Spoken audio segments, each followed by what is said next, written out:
Abi na kong kaniadto rani, pero hangtod di ay karon, moabot kag mga radyo, sama ni ining orasa.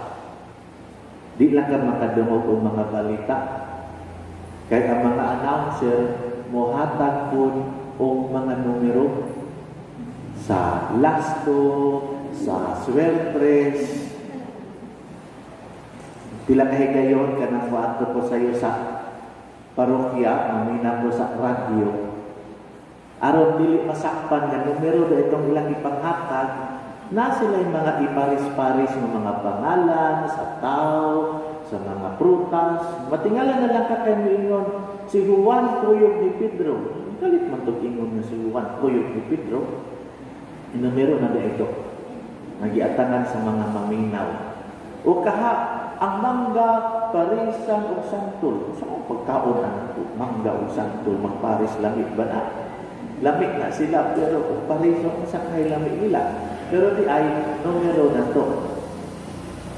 Lasto, duha ka pangalan. Sweltres, tulo ka pangalan. Mga numero nagrepresentahan o pangalan. Isgot ko, ani, tungod kay karong taga kasi maguna-una mo nga nahatag og numero. Gay, mga pangalan ang gibasa, paris-paris pa. Si Abraham, ang amahan ni Isaac. Si Isaac, ang amahan ni Jacob. Si David, ang amahan ni Solomon. Dagan pang pangalan. Walay Lasto, walay Sweltres, pero dunay sugat. Namalandong ko, nganong kini ang gigamit sa simbahan nga ebanghelyo, nga daghan na ebanghelyo nga nagisgot yung direkta kang Maria. Labi na sa ebanghelyo ni San Lucas. Ang ato pang ebanghelyo sumala ni San Mateo. O si San Mateo, sa iyang sugilanon, sa pagkatao sa Ginoo, nag-isgot, dili kayo kang Maria, pero dili kang Jose. Si Lucas, ang nag-isgot kang Maria. Ang atong pagbasa, karong buntaga, ang ebanghelyo, ang bida di mas Maria, si Jose. Si Jose man ang bida. Pero, nini, adlaw na tawhan ni Maria, nga nung ang sugilanon, mahitungod kang Jose, nga gustong mubulak kang Maria. Apil si Maria, pero diligid siya ang tubong sa istorya, si Jose. Gani, kasugilanon sa mga pangalan, ang gihisgutan sa katapusan, si Jacob mao ang amahan ni Jose. Sumpay na lang si Maria, ang bana ni Maria. Pakapin na lang si Maria. Si Jose yun ang bida. Mutana ko, ato na lang di ay kang Lucas, nga mga sugilanon kay klaro pag yun na si Maria ang gihisgutan. Direkta. Di lang pakapin. Direkta yun. Pero, di ko nakamatikon, ang mga pagbasa ron, na unang pagbasa, na ebanghelyo, na aga ni alternative ng pagbasa sa unang pagbasa, doon ay tema sa pagsugal. Mura Lasto, mura Sweltres. O kinsay nagsugal? Ang Ginoo, ang Diyos. Misugal siya alang sa atong kaluwasan. Misugal siya alang sa atong kaluwasan. Kasi akong gipasabot. Sa nakasala na ang tao, wala ginubiya ang Diyos kaniya. Gani, naapay plano ang Diyos alang sa tao. Sumpay nga plano sa iyang pagbuhat sa tao, kana ang plano sa kaluwasan. O, bisan kung saan na gihimo sa Diyos, aron maluwas ang tao. Hebalo man siya nga ang tao, kuya, ang tao doon ay mga kakulang, ang tao doon ay mga kasaypanan. Pero padayon sa gihapon, sa paghanyag o kaluwasan, dili ba na sugal? Bangutanang mudaog bas katapusan. Kay sa atong sugilanon na nadunggan sa kaliwatan na gihisgutan. Klaro kaayo ang pagsugal sa Ginoo alang sa kaluwasan sa tanan. Doon ay mga tao nag-iisgutan sa ako ang gibasa ng mga pangalan. Nga, bisan ang mga Hudiyo na mutana, nga nang giapil man na siya. Kung kaliwat sa manluluwas ang iisgutan, nga nang giapil man na sila. Mga tao nga dili maayo og dungog. Doon ay giisgutan na nagbaligya sa iyang dungog. Si Tamar Pananglitan, nag-iisgutan sa pagbasa. Doon ay langyaw na para sa mga Hudiyo, hugaw. Nanong giapil man na sila.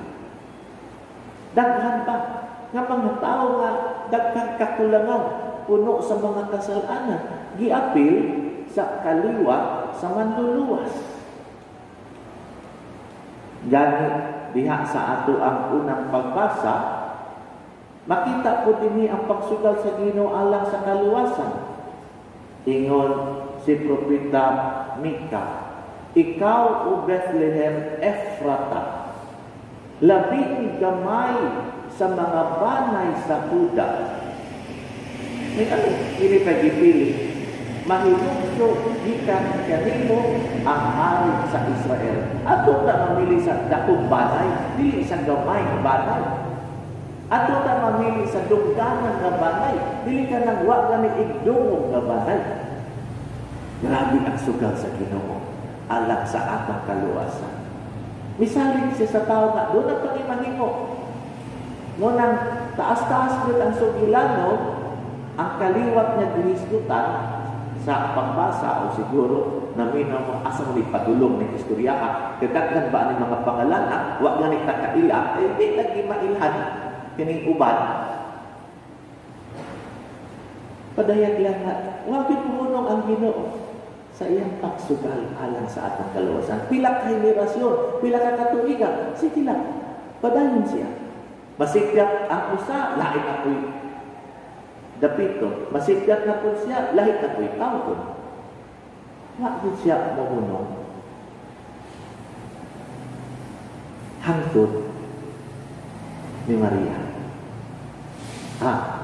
Dito na. Kay samtang ang mga gihisgutan ng mga pangalan tungod sa ilang tawhanong kakulangan, nagmakuli sa pagkoopera niya ng gasa sa kaliwasan. Uniabot si Maria. Ang iyang pagkaibugso sa kalibutan nga mo'y ato karon gihinumduman. Mahisama sa banag-banag sa kabuntagan. Kana gani, mo banag-banag na sigurado kang hapit na ang adlaw. Hapit na ang adlaw. Napatapos na ang kagagipon. O magsugod na ang laing adlaw. O makita na ang adlaw. O maanaw na ang kahitnya. Manang si Maria, ilarawan isip banag-banag sa kabuntagon. Yan, ilarawan ko siya ka kabugason sa kabuntagon. Morning star. Ano man, kung makita na nimo na bituuna, ingam ka, habit na mabuntag. Kaya mugawas man na umaklaro na ng bituuna, kung padulong na sa kabuntagon. Ang adlaw, maubos mo si Kristo. Siya ang kabuntagon. Apan si Maria ang banag-banag. Siya ang kabugason nga naghatag og paglaom gikan sa kangit-ngit ngadto sa kahayag. Kay tuod man diha sa atong ebanghelyo nga nadunggan, siya nagsabak sa anak sa Diyos. Siya ang nagsabak sa manluluwas sa kalibutan. Tinuod ang iyang pagtubag dili sayon.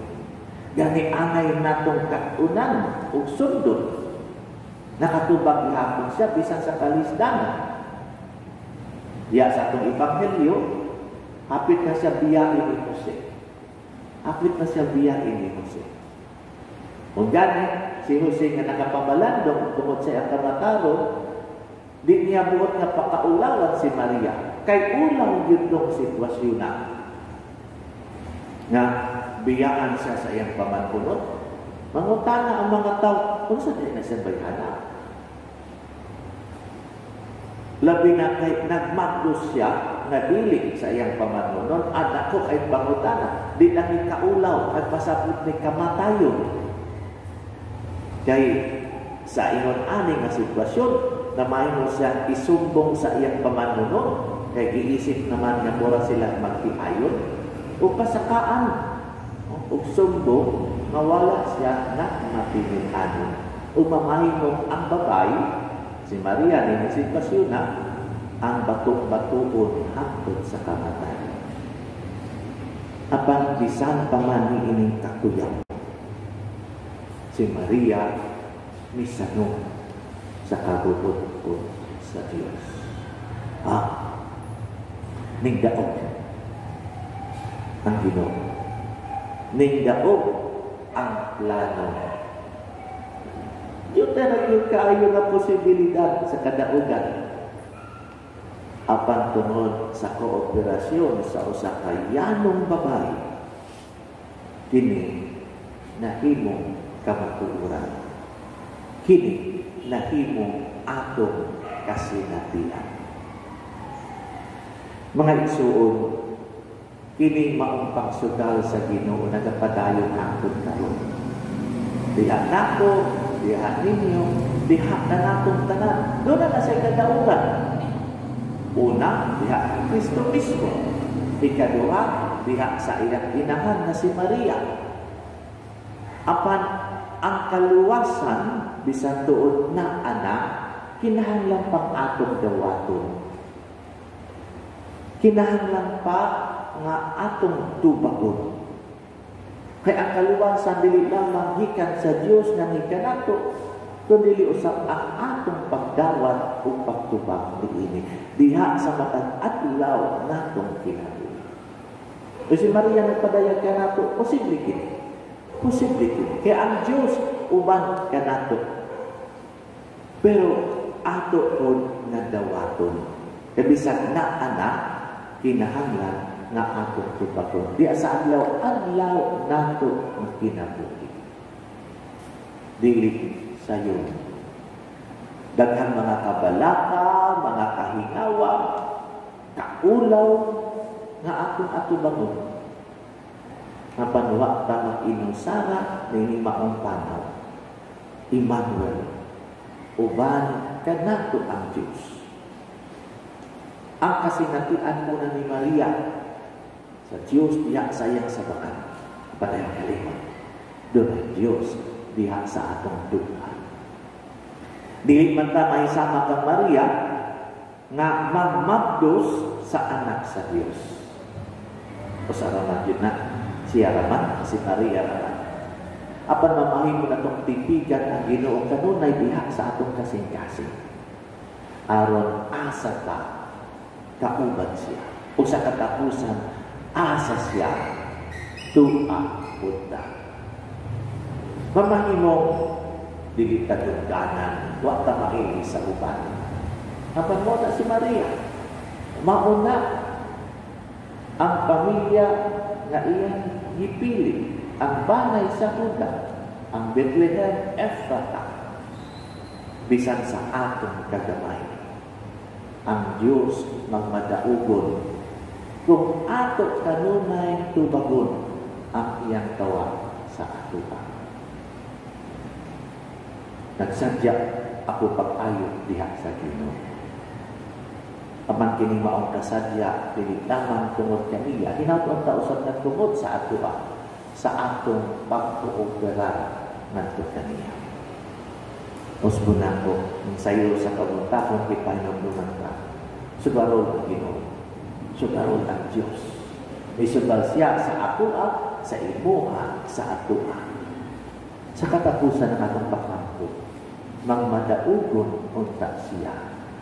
Magmadaugon unta sa Bakang Maria kita. Amen.